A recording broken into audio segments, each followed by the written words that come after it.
है परमेश वर्मा हमारे साथ। Thank you so much. Do you feel all the weight of those guys जो आपके गाने सुनते जिम में? देयर आर ग्रोन मैन, ਉਹ ਮੈਨੂੰ ਐਡੇ ਮੈਸੇਜ ਲਿਖਦੇ ਨੇ ਜਿਵੇਂ ਪਰਸਨਲ ਡਾਇਰੀ ਵਿੱਚ ਲਿਖਦੇ ਨੇ। ਮਤਲਬ ਮੈਂ ਚਾਹਣਾ ਲੋਕ ਮੈਨੂੰ ਯਾਦ ਹੀ ਐਵੇਂ ਕਰਨ ਕਿ ਬੰਦਾ ਟੁੱਟਿਆ ਹੋਇਆ ਥੱਕਿਆ ਹੋਇਆ ਤੇ ਕਵੇ ਯਾਰ ਰਮੀਸ਼ ਦਾ ਗਾਣਾ ਸੁਣ ਕਿ ਬੰਦਾ ਬੈਠਾ ਉਹ ਕਹਿੰਦੇ ਚੱਲ ਕੋਈ ਨਾ ਇੱਕ ਦਿਨ ਹੋਰ। When that bullet had hit, उससे चीजें बदली? सब कुछ ही उदों बदलिया वीरे। I've tried everything to find peace, you know, if it was money, if it was fame, like I've begged, and then this is where I've come conclusion to care। Parents को कभी drive के लिए लेके जाते हो? हाँ जी वीरे, unsaid सा rule है, जब कोई नई गाड़ी आती है सबसे पहले मेरे मदर चलाते हैं। When I bought my new Lamborghini, my mom drove the car। She enjoy it? Yeah, she loved it। मैं तो जब आपकी गड्डी देखना ना मुझे यकीन ही नहीं होता। I physically give my car a hug। Do you think कि when you're giving your car a hug and a kiss, you're giving your teenage self a hug and a kiss? Yes। ਜ਼ਿੰਦਗੀ ਦਾ ਇੱਕ phase ਹੁੰਦਾ ਹੈ ਜਿਹਦਾ ਨਾਮ ਹੀ ਐਂਡਿਓਰੈਂਸ ਹੈ। You just have to stop thinking and just keep showing up। Life ਚੱਲਦੀ ਰਹਿੰਦੀ ਹੈ, ਕਿਸੇ ਨੂੰ ਫਰਕ ਨਹੀਂ ਪੈਂਦਾ। I remember people would come, you know, they'll talk to me and ਬਹੁਤ ਬੁਰਾ ਹੋਇਆ and 15 minutes later they're posting Snapchats। That just showed me that this is life, it's going to continue।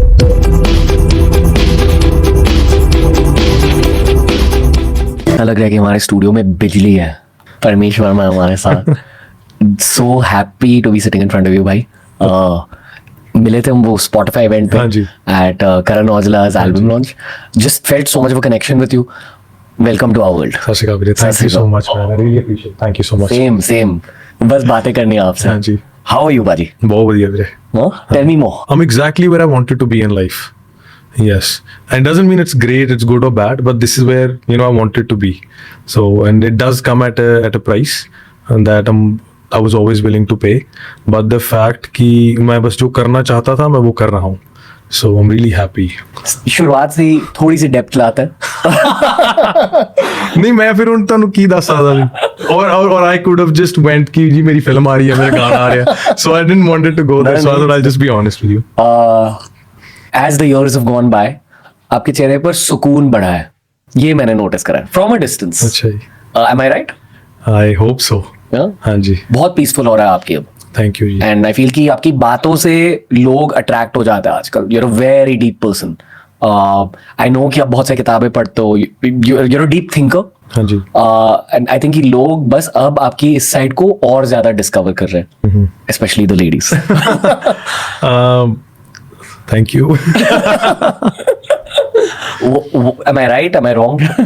So I think with time, there is a materialistic world, you know, the baggage that you carry all your life, the insecurities that you carry all your life, जैसे जैसे वो achieve करते रहते हो, I feel either you can just get lost in that, or जिਵੇਂ ਮੈਨੂੰ ਲੱਗਦਾ ਜਿਹੜੀ success ਜਾਂ ਜੋ ਤੁਹਾਡੀ ਜਰਨੀ ਹੈ ਉਹ ਸਿਰਫ ਹਾਈਟ ਦੀ ਨਹੀਂ ਹੁੰਦੀ, ਉਚਾਈ ਦੀ ਨਹੀਂ ਹੁੰਦੀ, ਉਹ ਡੂੰਘਾਈ ਦੀ ਵੀ ਹੁੰਦੀ ਹੈ। ਓ ਵਾਓ। ਹਨਾ, ਤਾਂ ਮੈਨੂੰ ਲੱਗਦਾ ਕਿ ਉਹ ਪੂਰੀ ਜਰਨੀ ਡਿਫਾਈਨ ਕਰਦੀ ਹੈ ਕਿ ਤੁਹਾਡੀ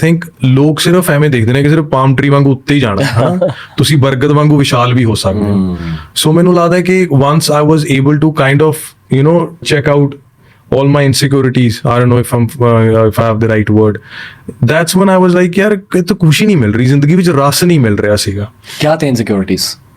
यही ਵੀਰੇ ਮਿਡਲ ਕਲਾਸ ਫੈਮਿਲੀ ਤੋਂ ਬੰਦੇ ਦੀ ਕੀ ਇਨਸਿਕਿਉਰਿਟੀ ਹੁੰਦੀ ਹੈ ਨਾ। Okay, I don't have enough, you know, I don't come from a lot, and most of the insecurities are kind of you know वहाँ पे थोप दी जाती हैं, and you're just designed कि ये मेरी इनसिक्योरिटी है, बात तो ला दो नहीं है।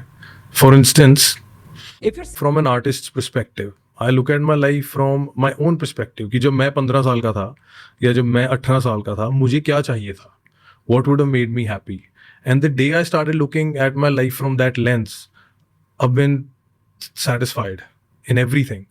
So ਮੈਨੂੰ ਲੱਗਦਾ ਹੈ ਕਿ ਪਹਿਲਾਂ ਤੁਸੀਂ ਰੱਬ ਨੇ ਜੇ ਬਾਹਰ ਖੁਸ਼ੀ ਰੱਖੀ ਹੁੰਦੀ ਤੇ ਬੰਦੇ ਨੇ ਲੱਭ ਲੈਣੀ ਸੀ, ਇਸ ਲਈ ਉਹਨੇ ਅੰਦਰ ਰੱਖਤੀ ਤੁਹਾਡੇ, ਤਾਂ ਕਿ ਬੰਦਾ ਉਹ ਜਰਨੀ ਵਿੱਚ ਲੌਸਟ ਰਹਿ ਜੇ। So I don't know if I'm making sense or not। एक पॉइंट आता है सेल्फ रियलाइजेशन का, जहां आप खुद के लिए जीने लगते हो, समाज के लिए नहीं। हाँ जी।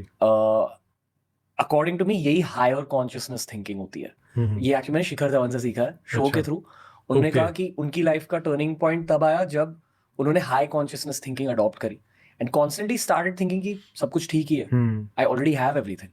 I'm just living my life for me. फिर और चीजें अट्रैक्ट होने लगी. And honestly इस साल ये मेरी भी लर्निंग रही है. मैंने नोटिस करा है कि जब आप अंदर से हाई कॉन्शियसनेस हो जाते हो चीजें खुद से होने लगती है. चीजें इजीली हो जाती है आपकी लाइफ में. And I think success is not the goal, ease is the goal. ਮੈਨੂੰ ਲੱਗਦਾ ਵੀਰੇ ਕਿ ਜੋ ਤੁਹਾਡੇ ਇਮੋਸ਼ਨਸ ਹੁੰਦੇ ਨੇ ਨਾ ਤੁਹਾਨੂੰ ਟ੍ਰਿਕ ਕਰ ਲੈਂਦੇ ਨੇ. There is difference between being hopeless and being hopeless right now. Being hopeless and being hopeless right now. So there's a moment, you know, like 2:30 at night, you feel my life is shit. ये नहीं सही, ये नहीं सही, ये नहीं सही. That's you being hopeless right now. You're not hopeless. But your feelings they trick you. Because जो fear है, जो ego है, वो ego या fear बन के नहीं आता, वो wisdom बन के आता है, वो logic बन के आता है. So I feel you have to detach yourself from your emotions, your feelings. I'm not saying disregard them, but catch them if they're lying to you. And I have ADHD, so my brain is always playing tricks with me.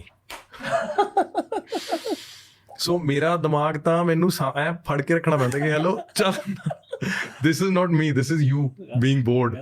You want something else. उस event पे बादशाह भाई ने एक चीज कही थी कि क्रिएटिव लोगों की कर्स ये होती है कि वो डिप्रेशन में भी क्रिएटिव हो जाते हैं. हाँ नहीं ਵੀਰੇ ਮੈਂ I'll give you a different perspective to it.